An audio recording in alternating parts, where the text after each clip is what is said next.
இன்றைய ஆன்மீக தகவல். நாம் கோவிலுக்கு செல்கின்றோம். கோவிலுக்கு எப்போதும் எல்லோரும் எப்படி செல்கின்றோம்? நேராக ஆலயத்துக்குள்ளே போகிறோம், நிறைய கதை பேசுகிறோம். நான் சொல்வதை தயவுசெய்து யாரும் தவறாக நினைத்து கொள்ளக்கூடாது. நான் பொதுவாக நடைபெறுகின்ற விஷயத்தை தான் சொல்கின்றேன். யாரையும் புண்படுத்தும் நோக்கம் எனக்கு இல்லை. தயவுசெய்து என்னை தவறாக நினைக்க வேண்டாம். நிறைய பேசுகின்றோம். முறையாக நாம் ஆலயத்துக்கு சென்று என்னென்ன செய்ய வேண்டுமோ அதை செய்ய தவறிவிடுகின்றோம். ஏதோ கோவிலுக்கு போனோம், வந்தோம், சுற்றுலா செல்வது போல் கோவிலுக்கு செல்லக்கூடாது.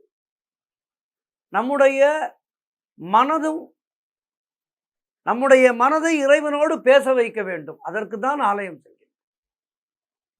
அதற்காகத்தான் ஆலயம் செல்கின்றோம். அப்படி நாம் பேசும்போது நம்முடைய அரற்றல்கள், நமக்குள்ளே இருக்கின்ற கஷ்டங்களை இறைவன் உணர்ந்து நமக்கான தீர்வுகளை அளிப்பார். ஆகவே இன்று நாம் பார்க்க இருக்கின்ற விஷயம் இதுதான். ஒரு கோவிலுக்கு சென்றால் எப்படியெல்லாம் வழிபட வேண்டும், அதைத்தான் இப்போது பார்க்க இருக்கின்றோம்.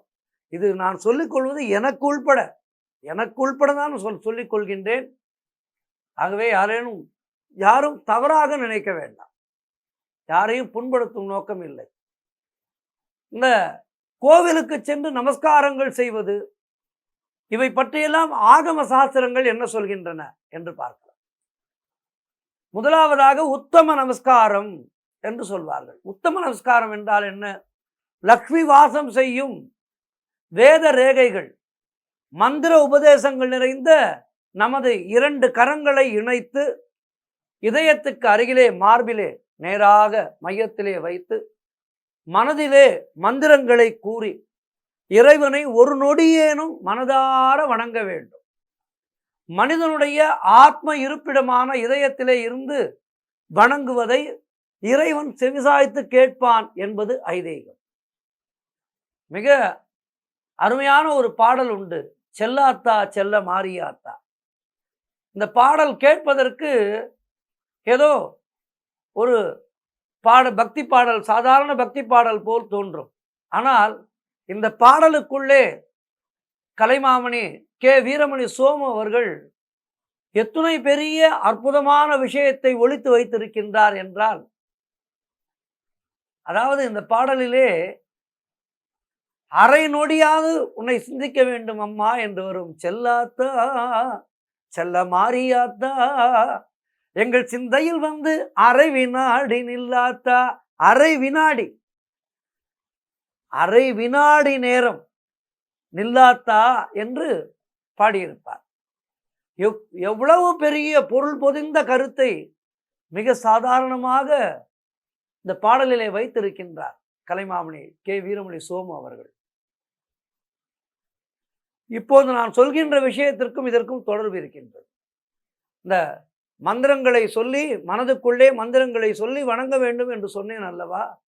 ஒரு அரை நொடி நேரம் நம்மால் எல்லா விதமான சிந்தனைகளையும் விட்டு இறைவனை நினைக்க முடியுமா? மனசாட்சியை தொட்டு சொல்லுங்கள். யாராலுமே அது முடிவதில்லை. இறைவனின் இடத்திலே அமரும் போதுதான் ஏதேதோ சிந்தனைகள் நமக்குள்ளே வந்து நம்மை வேறு இடத்திற்கு கொண்டு செல்கின்றன மனதை.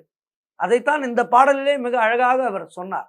ஆகவே இந்த அரை நொடி பொழுதானும் இறைவனை நினைக்க வேண்டும். இதுதான் உத்தம நமஸ்காரம் என்று சொல்கின்றார்கள். இப்படி ஒரு அரை நொடி நேரமாவது இறைவனை மனதார நினைத்தால் இறைவன் நமக்கு செவி சாய்ப்பான் என்பது. இரண்டாவது அஷ்டாங்க நமஸ்காரம். இந்த நமஸ்கார முறை ஆண்களுக்கு மட்டுமே உரித்தானது.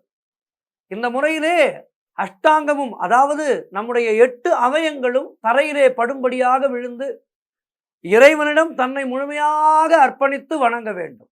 தலை, முகம், 2 தோள்பட்டைகள், உடல், 2 முழங்கால்கள் மற்றும் பாத நுனி ஆகிய 8 உடல் பாகங்களுமே தரையிலே சாஷ்டாங்கமாக பட வேண்டும். படுத்துக்கொண்டு இறைவனினுடைய திருப்பாதத்தை சரணடைந்தால் வாழ்விலே பாவங்கள் நீங்கி நற்கதி கிடைக்கும் என்பது ஐதீகம். மூன்றாவது பஞ்சாங்க நமஸ்காரம். இந்த நமஸ்கார முறை என்பது பெண்களுக்கு மட்டுமே பொருந்தும்.